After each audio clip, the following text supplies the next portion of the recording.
పవన్ కళ్యాణ్ అంటే జగన్ చెప్తున్నా విను.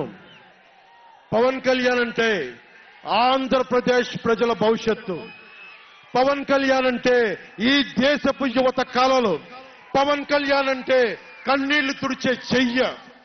పవన్ కళ్యాణ్ అంటే అర్ధరాత్రి పరిగెత్తుకుంటా వచ్చి ప్రాణాపాయంలో ఉన్న 108 అంబులెన్స్. పవన్ కళ్యాణ్ అంటే ఆడబిడ్డలకి రక్షణగా ఉండి చేతికి కట్టే రాఖీ. పవన్ కళ్యాణ్ అంటే పెద్దోళ్ల భుజం మీద ఉన్న కండువ, గర్వంతో ఎగిరే జాతీయ జెండా పవన్ కళ్యాణ్ అంటే. పవన్ కళ్యాణ్ అంటే నిన్ను నట్టేటను ముంచే తుఫాన్, గుర్తుపెట్టుకో.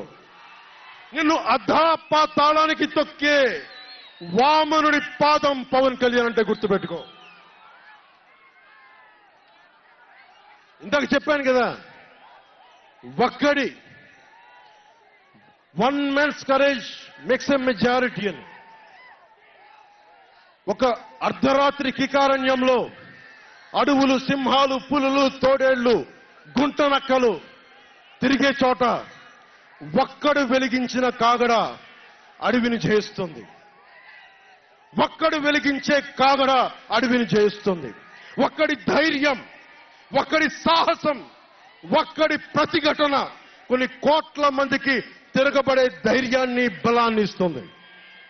మహాత్మా గాంధీ, అల్లూరి, నేతాజీ, బాబాసాహెబ్ అంబేద్కర్ ఇలాంటి మహానుభావులు ఎందరో స్ఫూర్తిని తీసుకొని వారి అడుగు జాడల్లో నేను ఒక్కడినే 2014లో ఒక గొంతుకెత్తాను.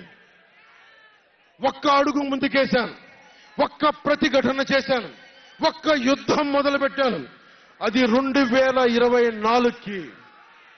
అక్కడ దూరంగా ఉన్న వాటి మీద ఎక్కి ఉన్న జన సైనికులు, విదేశాల్లో కూర్చున్న తెలుగు ప్రజలు, ఎక్కడో టీవీల్లో వీక్షిస్తున్న మహిళలు, పెద్దలు, పిన్నలు, ఉద్యోగం మరి ఆపేసి పని పక్కన ఆపేసి టీవీలో కూర్చొని చూస్తున్న ఈ ఉపన్యాసాన్ని చూస్తున్న ఒక సగటు యువకుడు, భవిష్యత్తు ఎలా ఉంటుందని చెప్పి బాధపడే సగటు తల్లి,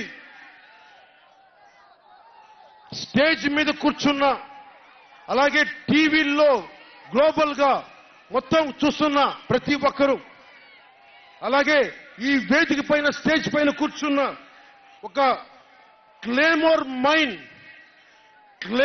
మైన్ ఆయన వస్తున్న జీప్ని అలిపిల్లి ఎగిసి 16 అడుగులు ఎత్తున కొడితే కింద పడి మరి చొక్కా దులుపుకొని పదండి రాజకీయం